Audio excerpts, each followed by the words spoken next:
Hello, everybody. How are you? Good morning, good afternoon, good evening to all of you, whatever you are.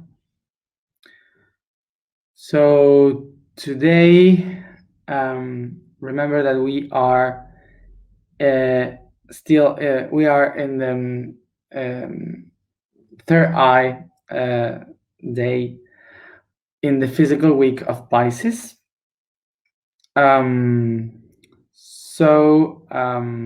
Today our topic is the look.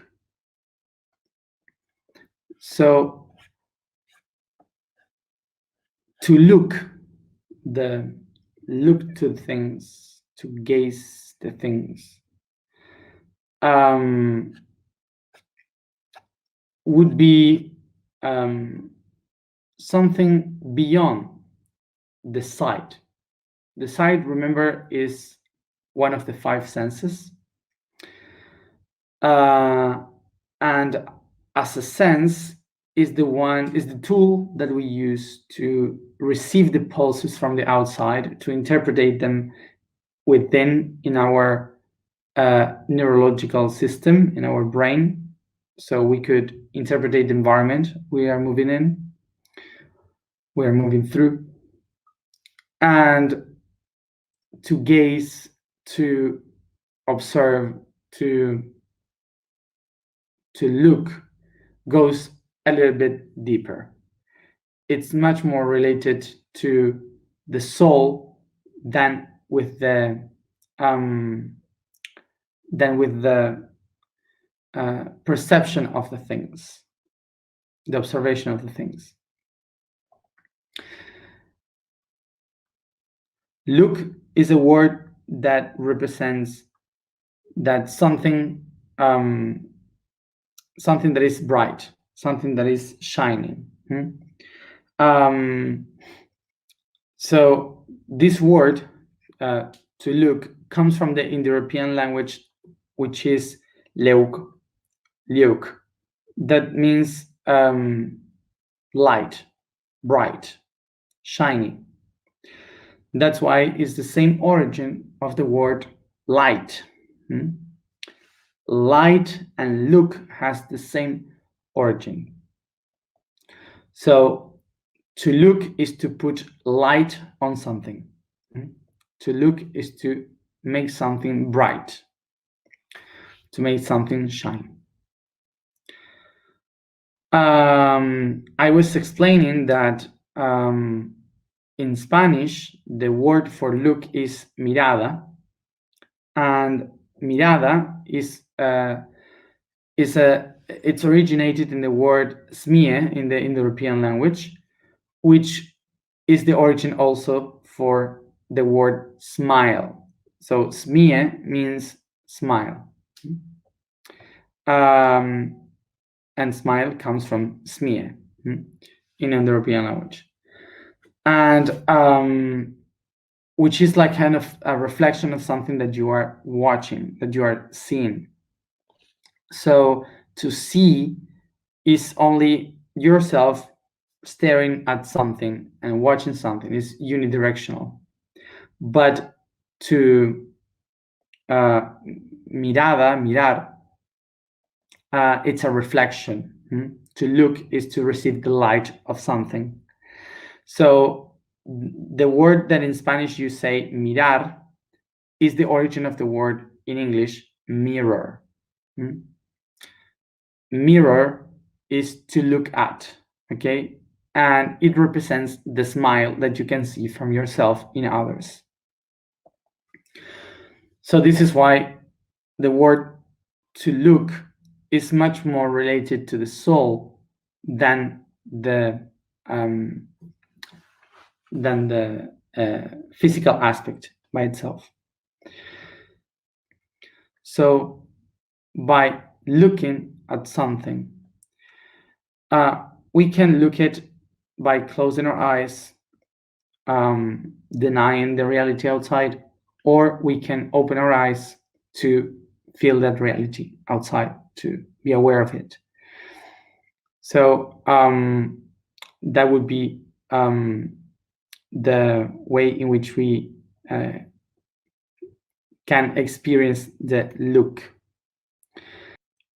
When we say that to look at, to stare, to gaze something is related to the soul, we also say that it's very deep, very profound. And sometimes, because of this duality, that we don't want to look outside, is because we are scared to see really with our eyes how deep we can go through these organs. And the reason is because through the thousands of years of evolution, the eyes had become one of the best designs in our body. And why is that? Because the eyes are basically the best extension of our brain. The eyes are the only ones that can not only perceive the realities that are outside, but also to show to the outside the reality that you have within, the reality that you have in your brain, the real you. So the eyes has been one of the best evolved organs of our body, because we have been evolving through thousands of years trying to survive in our environment. So our brain basically is trying to help us to survive, something that we already said many times. So the body is to the brain is trying to see where are the dangers outside, so it tries to protect itself all the time. So because of this protection that the body is looking for, the eyes has been designed to detect all the dangers around. So it sees everywhere what could happen and what can kill me. And one of the most important things that we have is to detect the eyes of the enemies, detect who is going to attack us because of the eyes. So remember that we spoke once about the pareidolia effect in our brain, that the brain is looking for familiar images everywhere in nature, in all things. So one of the main things that the brain is trying to look for are things with eyes, with a face, but mainly eyes. So the brain is trying to detect in everywhere the eyes of something. Why? Because the eyes are pointing towards a direction, and to where those eyes point, the rest of the body goes. So this means that what we are trying to do in our nature is try to escape from the hunters, from the beings that can kill us and eat us. So that's why our eyes are designed to look into the enemy's eyes. That's why the brain is trying to look by pareidolia all these eyes in nature, so it can see if they are staring and looking into us to attack us. This makes that the sight is developed like a tool of defense. So the eyes are trying to defend ourselves from the weakness that we have within. So this story of the evolution of the eye trying to defend us from the weakness within is the reason why more than the 90% of the humans usually don't look straight to the eyes when they speak to someone. And this is not psychological, this is biological. Our eyes needs to rest for a while. Every time that we speak, for a fraction of time, our eyes look into another part of our face when we speak with someone. They go to the nose, they go to the lips, it goes to the ears. They go everywhere, and they go back to the eyes and then go back to the nose and so on, because the eyes gives so much information constantly, all the time, that the body, your brain, needs to interpret so many data when it sees straight to the eyes, that that it needs to rest. It wastes so much energy trying to understand what the sight, what the look is trying to say, that you lose energy in your physical, in your emotional, and your mental, trying to solve that look. So the reason why this the sight, the look is so deep and takes so much energy is because the eyes has been designed as the most perfect extension of the brain. And because if it is the most perfect extension of the brain, it's not only processing information from the outside in the brain, but also the brain is communicating that information, that data outside straight away. It's really easy to communicate with your eyes. No need of words. So this is kind of the origin of the telepathy. The telepathy is basically this communication with your eyes with another person, because it's basically the neurons reflecting in the neurons of the other, sending signals through the sight, through looking at. So now when you receive data, it's okay because you are storing data and experiences to move in the environment. But when you share that information, when the brain is sending the signals out, it kind of loses the ability to defend, because it's showing its weakness. It's showing the truth that is inside. Okay, so that's why people is scared of this staring at, because the eyes are the ones that are showing all the things that you have within. So you can be weak for the world in that moment. You feel out of all defense. And this is why we call the eyes like the windows of the soul, because the soul is basically all this network of database going through the nervous system. They are the mirrors of the soul, because through the eyes I can express everything that I feel. So remember that from the point of view of survival, to show what I feel makes me weak.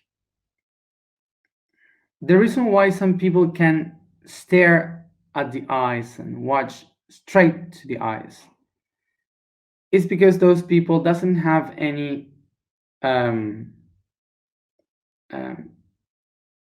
problem with sharing exactly what happens within themselves, and because these people are not in the need of survival.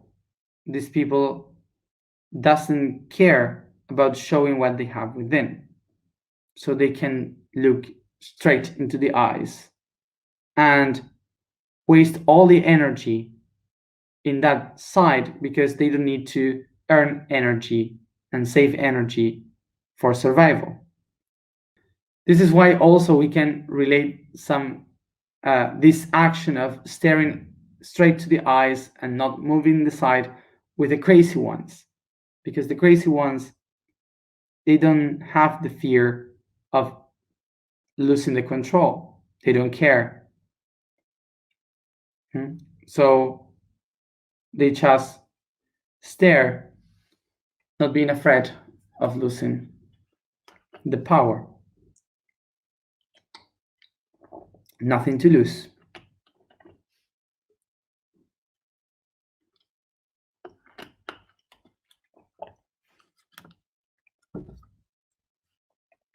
So some people might say that, no, I look straight to the eyes when we speak.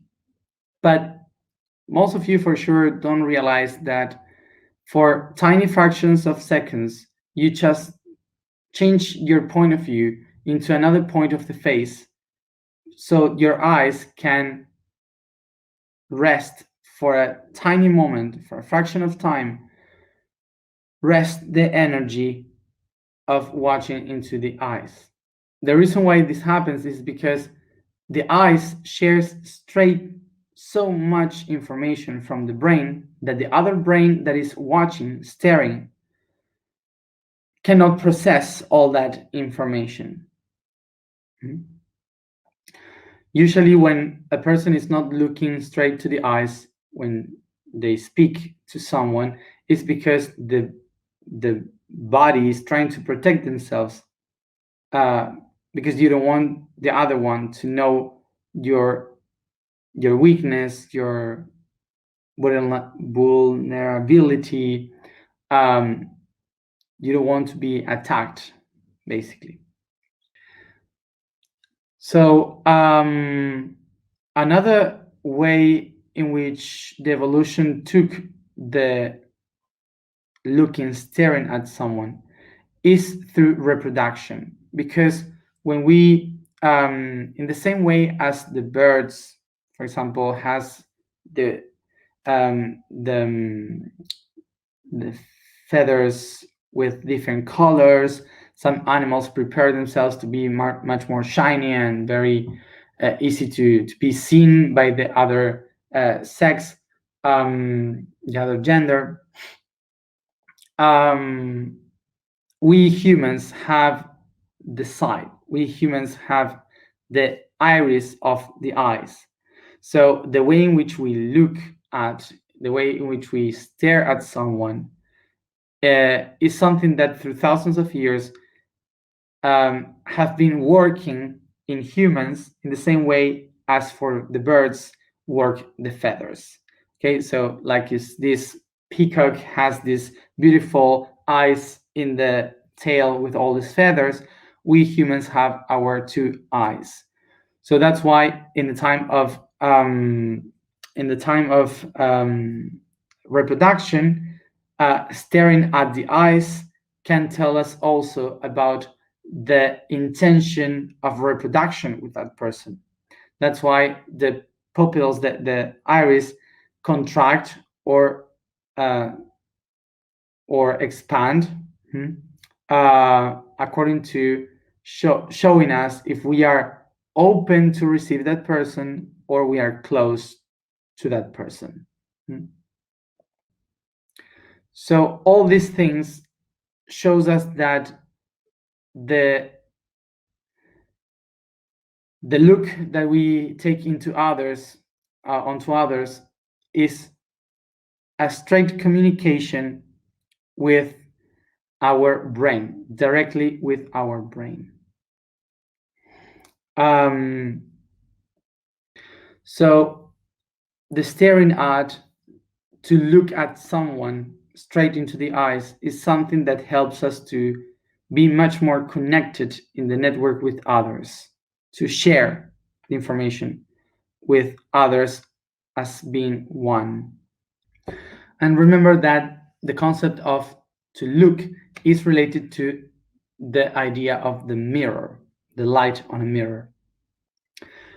So this means that everything that my eyes are looking at is just a reflection of myself. That when I look straight to the eyes of someone, that someone will show me exactly what I have within.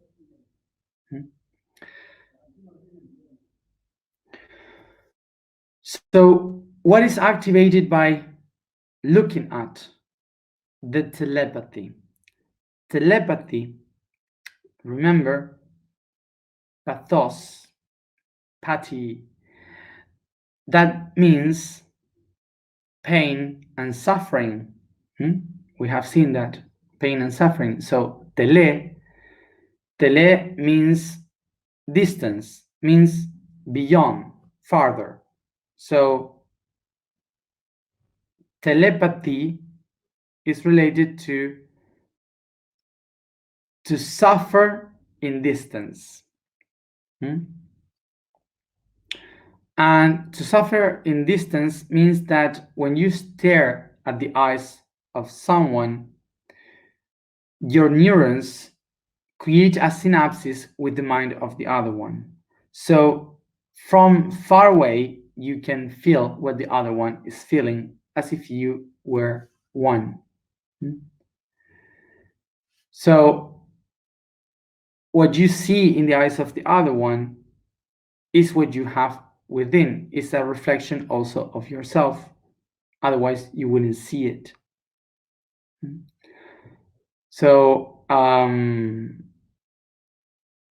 so this is why everything basically is a communication with yourself. To practice the staring at, the looking at the eyes of someone, help us to be much more open to tell what we feel, to share what we have within, and help us to be much more telepathic, help us to have a better communication between ourselves, to communicate better with our own self and with the others, as if we are one. We can practice that just looking at the mirror to ourselves, or by staring to someone that we love, or just staring at someone that we don't know. And we can start to practice the communication in silence. So that's how we create synapses through telepathy. One of the things that we need, of why we need to practice this, is because usually we are afraid to share what we have within. So to stare at someone and to practice by staring to yourself helps for a better communication and telepathy. So some people once asked me, why in this planet we don't have telepathy? Why we cannot communicate with the other people like in other planets they do? Well, the reason is because in order to have telepathy, you shouldn't have fear to set and to show who you really are. And usually we are afraid to share who we are because we are scared about the judgment of others when they see what do we have within. So usually people judge what we share. The just as an example of how it is the judgment of what we see, what we stare at, is that, for example, the other day I put a picture that I liked. The composition of the picture was beautiful, but it was just a frame of what was really happening. There was some people, but around were a lot of people, so I had to be up so they can hear me better. And they were everyone. There were camels, police, tourists. It was terrible, normal context. And I was playing something, anything, I don't know. And I saw the rays of lights and so on. So this picture was taken by Tia, and I loved the picture. I loved the composition of the picture. And suddenly when I put the picture, the judgment came by the image saying, you look like Jesus, or your ego is showing up, believing that you are Jesus, like kind of like this. Everyone started to talk about that. And I was like, if I would really worry about these things, I don't do that. But imagine that people that receive kind of these comments, they suddenly stop sharing because they are scared of telling their truth, of sharing what they want, because of the judgment of others. Imagine now to sharing an emotion. How would that be? In another concept, for example, talking about emotions, something that happened to me also, when I write the post, I usually share everything that happens to me. Like, I don't care. I share every emotion. I share many of the things that I have. So I don't care. I do that because I would love to encourage the people to do the same. And I really thank to all these people that write in the post and blogs, to write in the post what they feel, what they share, what they have experienced, and I really thank that, because that's the point. But there are some other comments that they want to teach or to give advices, like you should do this or you should do that, or blah blah blah blah.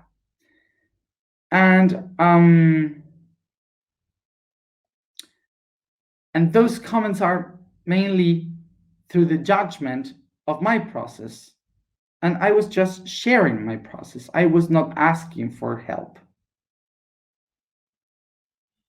And imagine I am a Leo. I'm Leo, so I don't really care of what people say. I have enough ego to survive. But imagine the people that are not able to have the ego to stand, and they can crack and fall apart because of the judgments or this kind of things. So when you ask yourself, why in this planet we don't have telepathy? Well, basically it's because we are still judging each other all the time.